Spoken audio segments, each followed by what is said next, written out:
ये एक रिपोर्ट देखें फिर इस पे बात करते हैं। कभी ऐसा होता है ना कि आप एक वीडियो अपलोड करते हैं और बस कुछ भी नहीं होता, ना व्यूज़ ना रीच। लेकिन क्या हो अगर मसला कंटेंट में हो ही ना, बल्कि इसकी पैकेजिंग में हो। आज हम इसी राज से पर्दा उठाएंगे कि कैसे कम कारकर्दगी वाली वीडियोस को एक बहुत ही ताकतवर लेकिन सादा सी टेक्निक से नई जिंदगी दी जा सकती है। ये वो सवाल है जो हर कंटेंट क्रिएटर को परेशान करता है। आप घंटों मेहनत करते हैं, एक बेहतरीन वीडियो तैयार करते हैं, लेकिन इसे कोई नहीं देखता। आखिर ऐसा क्यों होता है? ये एक बहुत ही आम और सच कहूं तो मायूस कुन मसला है। और फीलिंग बिल्कुल यही आती है। ऐसा लगता है जैसे वीडियो को खामोशी से कहीं दफन कर दिया गया है।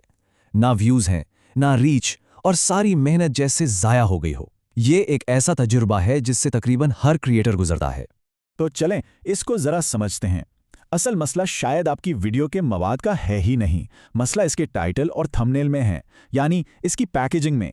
यही वो मरकजी ख्याल है जिसे हम आज तफसील से देखेंगे। और इसका हल है पैकेजिंग रीफ्रेमिंग, यानी किसी वीडियो के टाइटल और थंबनेल का जाविया इस तरह बदलना कि उसकी छुपी हुई सलाहियत खुलकर सामने आ जाए। आज हम इसी के 3 बुनियादी उसूलों पर बात करेंगे। तो हमारा सबसे पहला उसूल है एहसास को फ्रेम करें। इसका मतलब यह है कि सिर्फ मालूमात देने के बजाय एक खास जज्बा या एहसास पैदा किया जाए जो देखने वाले को फौरन अपनी तरफ खींच ले। अब जरा इस मिसाल को देखें। एक टाइटल है, अफ्रीका में एक नया समुंदर बन रहा है। ठीक है, ये मालूमाती है लेकिन कुछ खास दिलचस्प नहीं। इसके मुकाबले में देखें, अफ्रीका 2 हिस्सों में तकसीम हो रहा है। बात वही है लेकिन एहसास बिल्कुल बदल गया है ना। तो फ़र्क क्या है? फ़र्क ये है कि पहला टाइटल सिर्फ एक जानकारी दे रहा है, लेकिन दूसरा टाइटल एक तरह से चैलेंज कर रहा है। ये तजस्सुस पैदा करता है, जो सिर्फ मालूमात देने से कभी पैदा नहीं हो सकता। एक और मिसाल देखते हैं, क्रोनोस और काइरोस वक्त के लिए गाइड। ये सुनने में बहुत होशियार लग सकता है, लेकिन देखने वालों को समझने के लिए सोचना पड़ेगा। इसके बजाय अपने वक्त को कैसे मास्टर करें, कितना वाज़ेह और सीधा है, फौरन फ़ायदा समझ में आता है।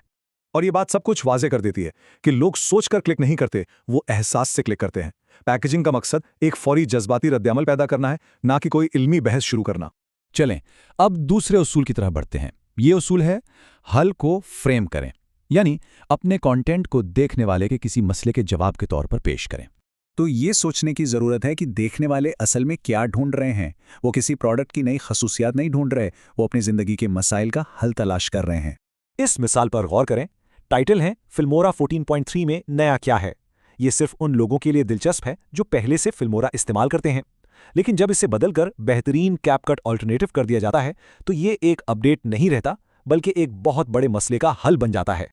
तो याद रखने वाली बात यह है, देखने वाले अपडेट्स नहीं ढूंढते, वो हल ढूंढते हैं। अपनी पैकेजिंग को उस मसले से जोड़ें जिससे देखने वाला हल करना चाहता है। यहाँ एक और ज़बरदस्त मिसाल है। एआई से $1 लाख कमाने के 6 तरीके। ये ऑप्शंस देता है जिससे फैसला करना मुश्किल हो जाता है। लेकिन एआई से $1 लाख कमाने का तेज़ तरीन तरीका सीधा एक तेज़ रफ्तार और आसान रास्ते की तरफ इशारा करता है। तो बात यह है कि ऑप्शंस नहीं बेचने, रफ्तार और सादगी बेचें। देखने वाले हमेशा अपने मतलूबा नतीजे तक पहुंचने के लिए सबसे सीधे और मौसर रास्ते की तरफ मुतवज्जे होते हैं। और अब आते हैं हमारे तीसरे और आखिरी उसूल पर, कहानी को फ्रेम करें। इसका मतलब यह है कि अपने कंटेंट को एक कहानी, एक तनाव और सबूत के साथ पेश किया जाए। फ़र्ज़ करें आप किसी खिलाड़ी की कहानी सुना रहे हैं। अजीम तरीन खिलाड़ी की कहानी एक आम सी सवानह उम्री लगती है, लेकिन अगर आप कहें एक पाबंदी का शिकार खिलाड़ी कैसे अजीम तरीन बना, तो अब इसमें एक तनाज़ा है, एक कशमकश है, एक सवाल है जिसका जवाब जानने की ख्वाहिश होती है। और ये इसलिए काम करता है क्योंकि लोग किसी की कामयाबियों की लिस्ट पढ़ने के लिए क्लिक नहीं करते, वो ये देखने के लिए क्लिक करते हैं कि एक तनाज़ा कैसे हल हुआ। कहानी का तनाव एक सादा सी तफसील से कहीं ज़्यादा ताकतवर होता है। ये आखिरी मिसाल देखें, $10,000 की ब्रांड डिज़ाइन कैसे बनाएं। ये एक तरह से सिखाने का वादा है, लेकिन जब आप कहते हैं मैंने $10,000 की ब्रांड डिज़ाइन बनाई, तो ये सिर्फ सिखाना नहीं, ये सबूत है, ये अमल का मुजाहिरा है। ये इस बात को साबित करता है कि मुजाहिरा हिदायत से ज़्यादा ताकतवर होता है। ये दिखाना कि कोई नतीजा हासिल किया गया है सिर्फ कदम सिखाने की पेशकश से कहीं ज़्यादा बड़ा और पक्का वादा लगता है। तो इन तमाम उसूलों का खुलासा क्या है? ये असल में एक सोच की तब्दीली है। सिर्फ एक कंटेंट क्रिएटर की तरह नहीं, बल्कि एक मार्केटर की तरह भी सोचना शुरू करना है। ये स्लाइड सब कुछ एक जगह जमा कर देती है। हमने देखा कि कैसे हक़ाइक़ से इशारों की तरफ जाना है, कदमों से नताइज की तरफ, सवानह उम्री से तनाज़े की तरफ और अपडेट से हल की तरफ। कंटेंट वही रहा, सिर्फ इसको पेश करने का फ्रेम बदल गया। और ये समझना बहुत ज़रूरी है कि ये सब क्लिकबेट नहीं है, बिल्कुल नहीं। ये अपने कंटेंट की कदर को फौरी तौर पर वाजे करने का अमल है। ये देखने वाले के लिए कदर को अयां करके एक तरह से उसकी मदद करना है। तो अब अगली बार जब कोई वीडियो ना चले तो फौरन नई वीडियो बनाने की तरफ ना भागें। पहले सिर्फ 10 मिनट निकालकर उसकी पैकेजिंग को इन उसूलों पर रीफ्रेम करने की कोशिश करें और खुद से पूछें, आपकी कौन सी पुरानी वीडियो है जो एक नई जिंदगी की मुस्तहिक है।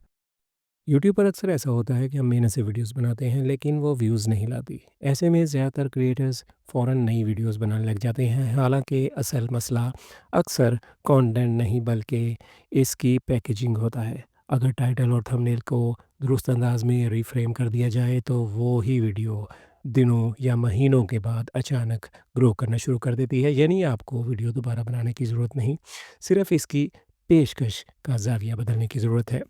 रीफ्रेमिंग का मतलब ये है कि वजाहत कम करें और असर ज़्यादा दिखाएं, इन्फॉर्मेशन को चैलेंज में बदल दें, अपडेट को सॉल्यूशन बना दें और हाउ टू को रिजल्ट या प्रूफ में तब्दील करें। लोग स्टेप्स पढ़ने नहीं आते, वो नतीजा देखना चाहते हैं। इसी तरह टाइटल और थंबनेल को एक दूसरे की तकरार नहीं बल्कि तकमील करनी चाहिए ताकि आइडिया फ़ौरन समझ आए और क्लिक करने का फ़ैसला आसान हो जाए। असल बात ये है कि अज़ीम पैकेजिंग क्लिकबैट नहीं होती, बल्कि वैल्यू को फ़ौरी और वाज़ेह जब आप हक़ाइक़ को इम्प्लिकेशन में, बायो को कॉन्फ्लिक्ट में और अपडेट को फ़ैसला साज़ी में बदल देते हैं तो व्यूअर का एहसास बदल जाता है और यूट्यूब पर एहसास ही क्लिक करवाता है। इसलिए अगली बार वीडियो ना चले तो हार मत माने, पहले इसका पैकेज रीफ्रेम करें। शायद कामयाबी सिर्फ एक नए टाइटल और थंबनेल की दूरी पर हो। वीडियो को लाइक करें, चैनल को सब्सक्राइब करें। बहुत शुक्रिया।